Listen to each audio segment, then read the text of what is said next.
গত বছর 5ই আগস্টের পর রাজনীতি ঘেন্না করা অনেক মানুষ বলেছিলেন আওয়ামী লীগ শেষ, আওয়ামী লীগ আর ফিরবে না, আওয়ামী লীগকে মুসলিম লীগের পরিণতি ভোগ করতে হবে। নেশাজাতীয় দ্রব্য নেওয়ার পর ব্রেনের অবস্থা যা হয়, হাসিনা সরকারের পতনের পর তাদেরও সেরকমই হয়েছিল।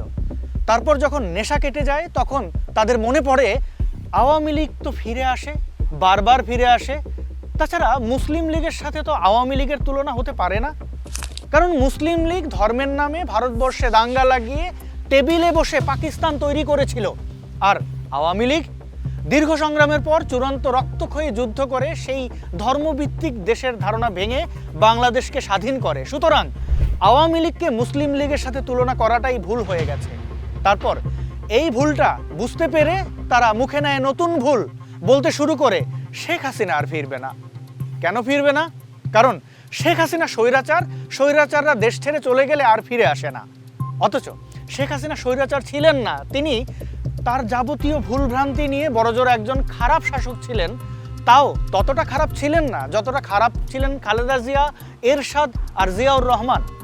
স্বৈরাচার কেমন হয়, ফ্যাসিস্ট কেমন হয়, তা তোমরা নোবেল বিজয়ী শান্তির শকুনকে দেখার পর নিশ্চয়ই বুঝতে পেরেছ, মানুষ বুঝতে পেরেছে।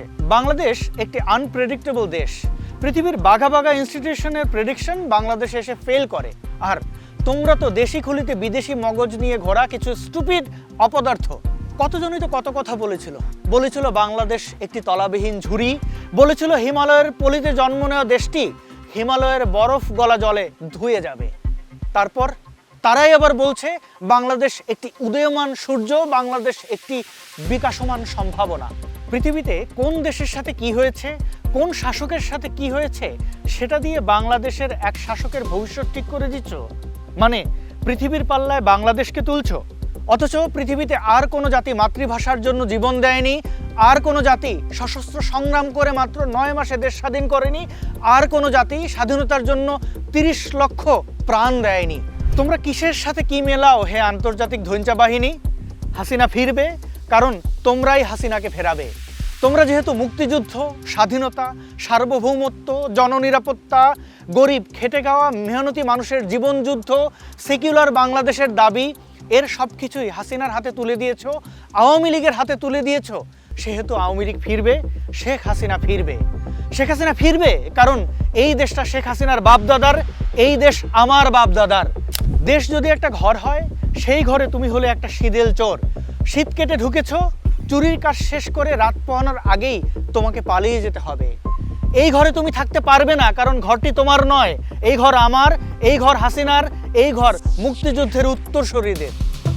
বাংলাদেশ নামক এই ঘরে হাসিনা থাকবে, বাংলাদেশ নামক এই প্রদীপে মুক্তিকামী জনতা আলো জ্বালাবে, বাংলাদেশ নামক এই উন্মুক্ত আকাশে শান্তিকামী মানুষের স্বপ্ন উড়ে বেড়াবে। তুমি পশ্চিমের ঘেটু, চুরির কাজ শেষ করে পশ্চিমেই ফিরে যাবে, তোমার টিকিটিও আর কেউ দেখতে পাবে না, এবং তুমি ফিরে আসবে না আর কোনো দিন। কিন্তু শেখ হাসিনা ফিরবে কারণ হাসিনা ফিরে এসেছিল। হাসিনার পুরো পরিবারকে হত্যা করার পরও হাসিনা ফিরে এসেছিল। এখন আবার তোমরা তাকে হত্যা করতে চেয়েছিলে কিন্তু পারোনি। হাসিনা বেঁচে আছে, এটাই সবচেয়ে বড় খবর। আমাদের জন্য এটাই সবচেয়ে বড় সুখবর।